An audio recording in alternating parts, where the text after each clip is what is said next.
You know, I look back at myself and I rewatch a lot of my old videos and I think, wow, did I really say that? Oh wow, Kyron, you really did that? It I think, dang. And then I look at myself now and say, you've gotten better. Not to toot my own horn or pat myself on the back, but that's what people say. You've gotten better at making videos. Well, I sure make still mistakes, stutter, and things like that. I look at the 14-year-old that started making videos, and I look at the 17-year-old making videos now. And luckily, I think of myself as a better reviewer and better wrestling YouTuber in general. And today is where I correct, I think, my biggest mistake, which is the video that I consider my worst video to date, 3 years later, was the 2015 Royal Rumble.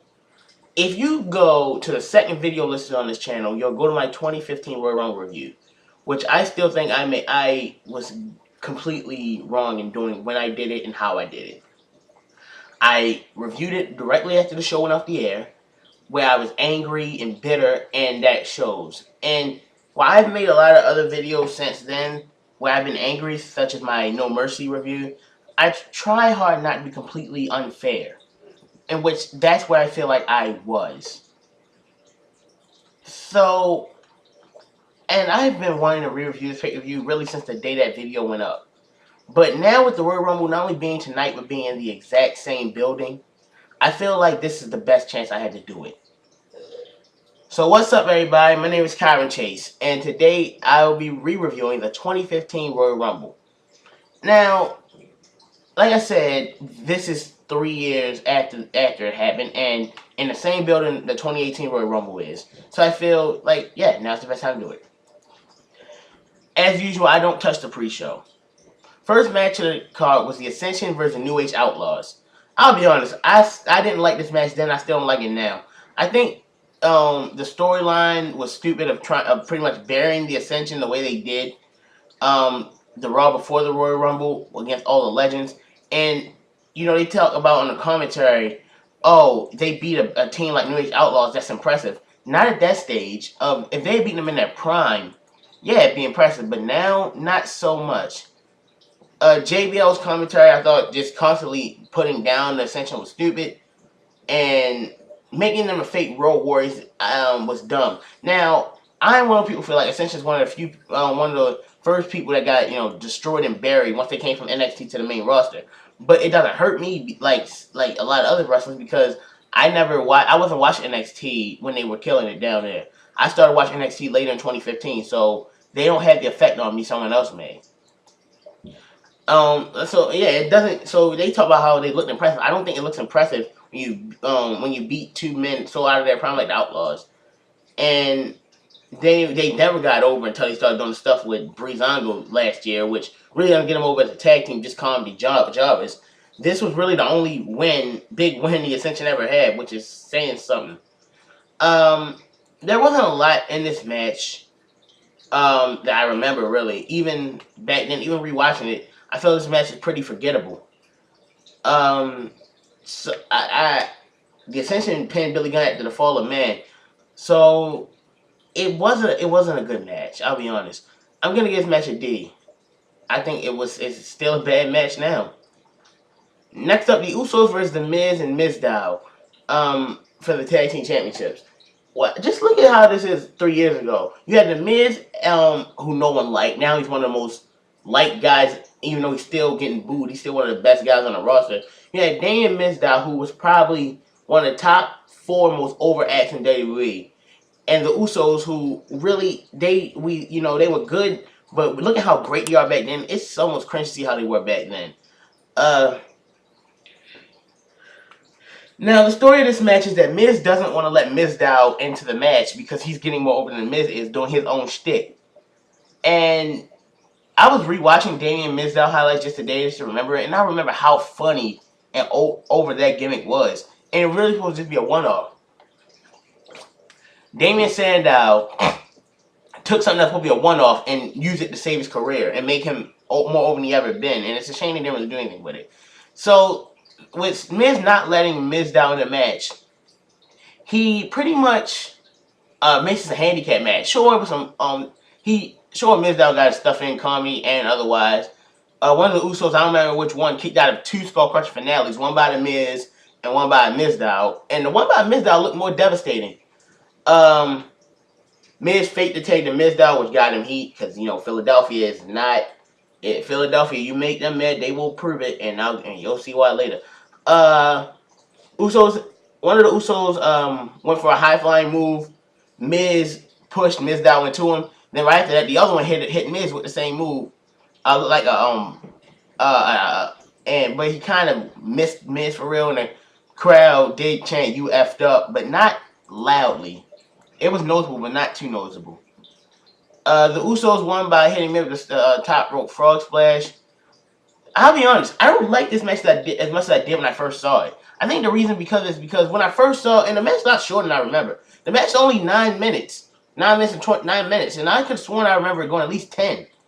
I guess when you're watching it live for the first time, your adrenaline's more pumping, and you thought it was a great match. I think I gave the match a B+ in my original review, which I did not watch today, and I was really going to, but I chose not to. I'm gonna drop that grade down to maybe a B- or a C+, because it was a good match, but it's not great and special. And I feel like the story, it could have helped it if Mizdow done more, but I think the story kind of hurt it.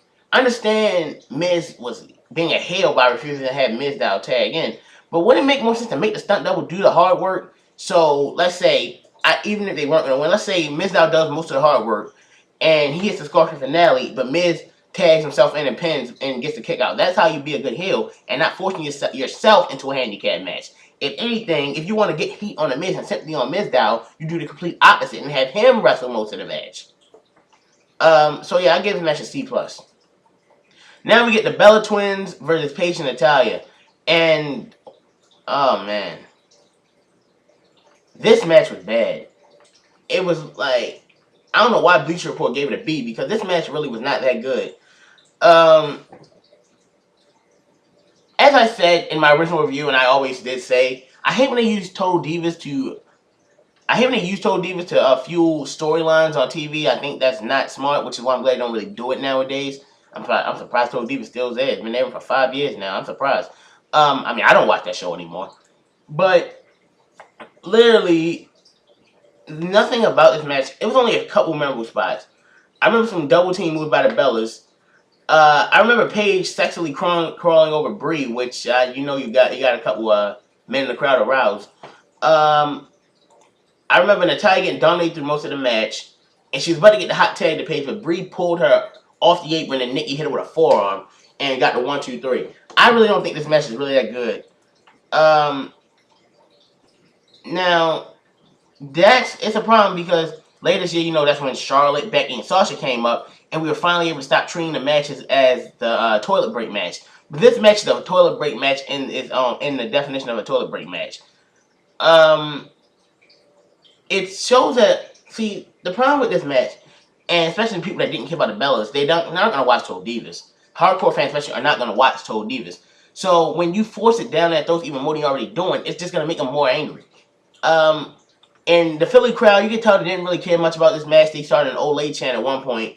But you get the Philadelphia crowd did not care about this match. I didn't care about it back then. And 3 years later, I still don't care about it. So I'm going to give that match a D. A D plus. Finally something good. And you know what I'm talking about when I say something good on this pay-per-view. John Cena, Brock Lesnar, and Seth Rollins in a triple threat match for the championship. Do I even need to explain why I love this match? Everyone does. And the thing about this match that makes it even better, it was on such a bad pay-per-view, it shined even more. This match, when I re-reviewed the show, it was the only thing I was really positive about. It's the only thing anyone's ever positive about when they talk about this show. Now, once again, I wasn't into it as much when I first saw it because, when you're emotionally into it, you're emotionally into it the first time because you don't know what's going to happen. You're looking at it in hindsight, it was probably pretty obvious Brock was going to win. But, I don't know, I was holding hope maybe John may have won or Seth may have won. But I don't really care because this match was great in every way. It starts off with Seth jumping out of the ring and Brock hitting John with some suplexes. He hit J&J security with a double German suplex, which was great. I'm just giving you some cliff notes because I can't go through everything that happened, obviously. Now, the other part, John hit Brock with an attitude adjustment. Seth threw him out. Brock kicked out at 1. John tried to go for a 5-knuckle shuffle. Brock hit him with a on Seth Rollins, and Brock hit him with a suplex. What else happened? There was a point in the match where John, when Seth sent Brock into the steel steps, and John hit him with a drop kick into the steps. Seth went for a knee to Brock, and Brock caught him in midair for a net foul, which was great. John broke the pinfall though. John speared Brock through the barricade, which was great. Before it became a staple in Brock Lesnar matches. John hit Brock. It became a point where John and Seth kind of had to work together because they knew they couldn't beat Brock. So John hit Brock with the steel steps onto the announce table, and Seth hit a flying elbow drop through the announce table, which was the spot of the night and got the crowd. That was the loudest the crowd had been all night. Well, for the right reasons.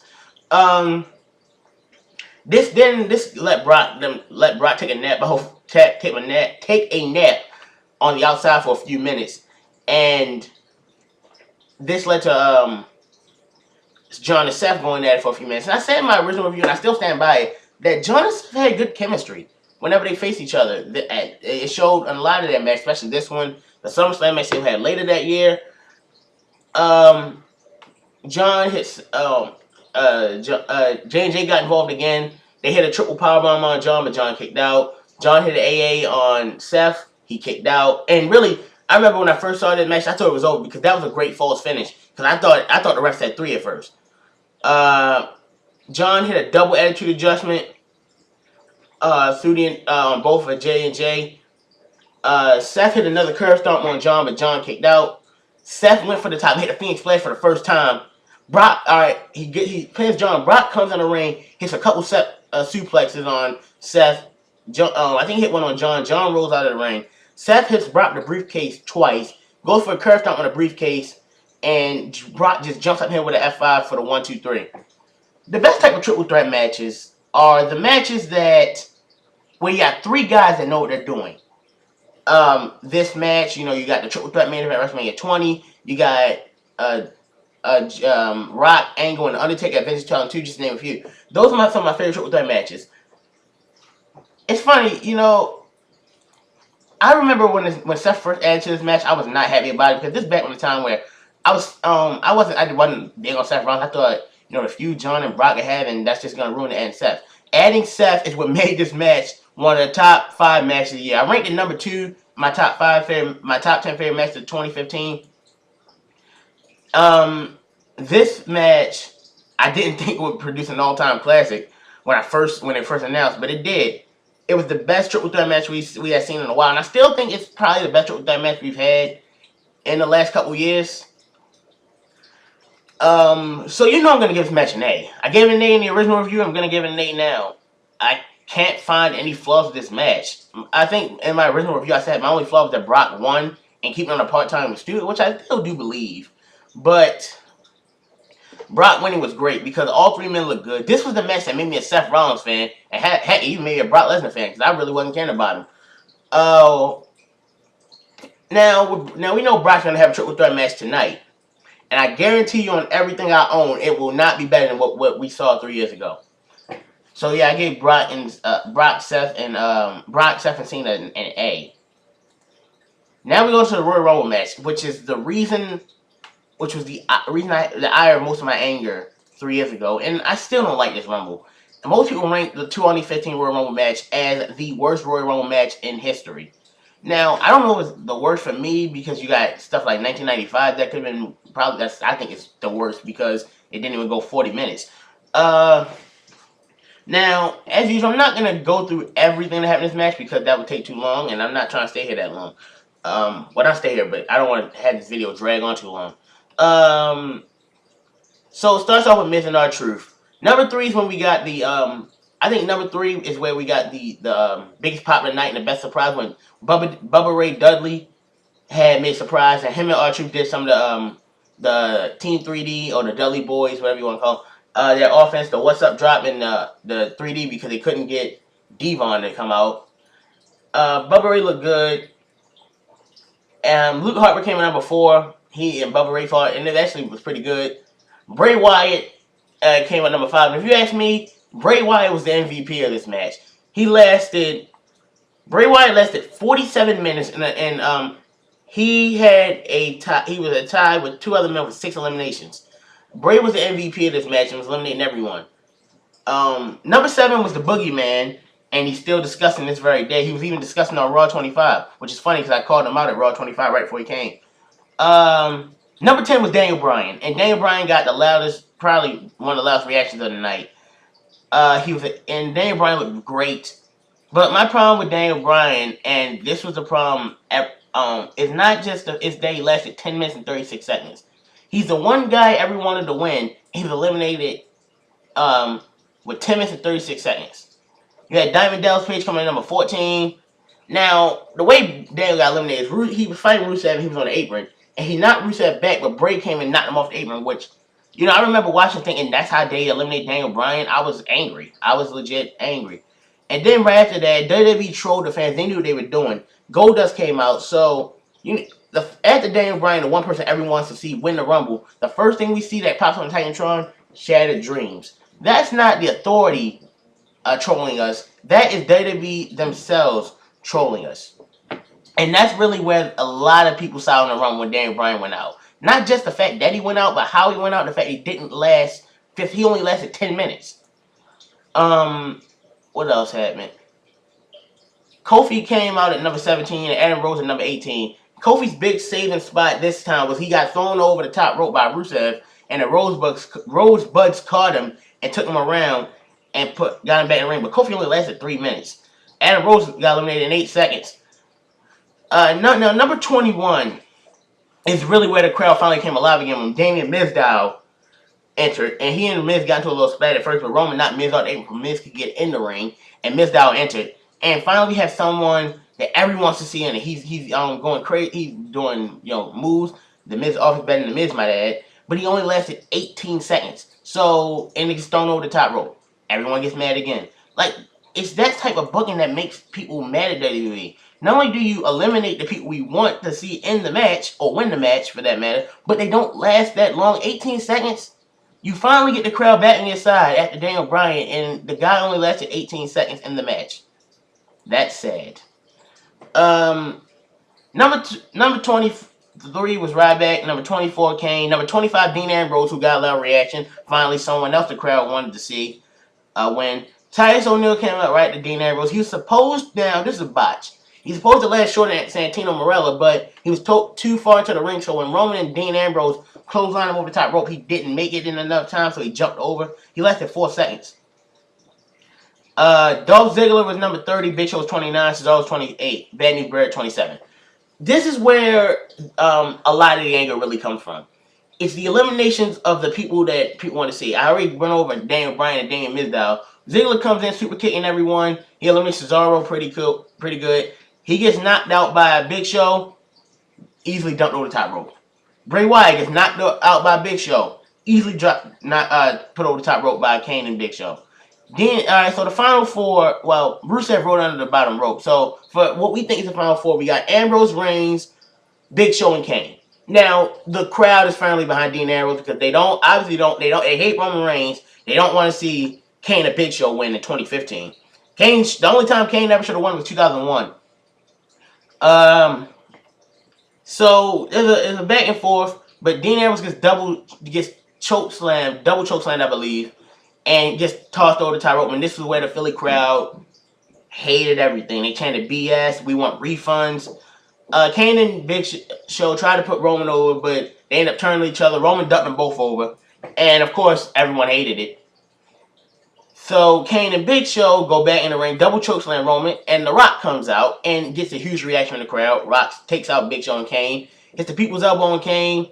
He hits Big Show a little blow. Roman hits a Superman punch on Big Show, and Rock hits the rock bottom on Big Show. So the crowd started chanting, "We want Rusev," because at the time we didn't realize Rusev rolled under the bottom rope. Rusev comes in, gets speared and thrown over the top rope. That was pointless. I think that was pointless. You might as well just had Roman win right there with Big Show and Kane. After that, Rock tries, he celebrates with Roman, tries to get him over, and the crowd is not having it. You know it's bad when The Rock can't get you over. Like that's the first time, like, you know, you Rock put Roman in the hands. I was just like you look at Rock's face like, Jesus, come on, give me something. And you know, Roman celebrates, the Authority aren't happy about it, and that's the 2015 Royal Rumble. I'm sorry, but the Rumble match just wasn't that good. You had some good moments, like Bray Wyatt less than 47 minutes. It had some, you know, seeing Bubba Ray Dudley and DDP make surprise entrances was pretty cool. But after the debacle of the 2014 Royal Rumble, what made WWE think they could pull that same crap off again? And that's not even being stubborn. That's just WWE being WWE. Despite the crowd obviously wanted Daniel Bryan to win, they still want Roman Reigns anyway. And even then, you had, let's say, Dean Ambrose won, or Dolph Ziggler won, or Bray Wyatt won. Heck, Bray Wyatt would have deserved it with the performance he put in. Then no, they wouldn't have been they would have been angry. But it's not just the fact that Roman won; it's how he won. You had Big Show and Kane just dominate the Rumble in 2015. You know that wasn't gonna work. I'm gonna give the Royal Rumble a D. I mean, I don't want to call it the worst Rumble ever, but of the ones I've seen personally, it probably is the worst of the 2000s. And with that being said, let's look through the rest of the show. I gave the opening match a D+. I gave the tag team title match a C+. The Bella Twins and Paige and Natalya a D+. And I gave the WWE Championship match an A, and I gave the Royal Rumble match a D. So I have 3 matches with a D at least. I have a C+ and an A. So I'm gonna have to give pay-per-view a D+. I don't want to give it that, but with one match I truly love, that's not enough. And if you remember back in my 2016 SummerSlam review, it was 3 matches that gave it a C-. And even though there are less matches on this show, and really there's not a single match, there's, counting the pre-show, there's 4 consecutive tag team matches, a triple threat, and the Royal Rumble itself. I let 3 matches save the 2016 Royal Rumble, and I can't, on good terms, in my heart, let one match give this pay-per-view more than a D. So I'm giving this pay-per-view a D+. And that's the review I should have done 3 years ago. I should have let myself calm down and then look at it the right way. So next time you see me will probably be the night for the 2018 Royal Rumble, because I always review the Royal Rumble pay-per-views. I'm sorry I didn't review NXT TakeOver Philadelphia. You want my quick thoughts?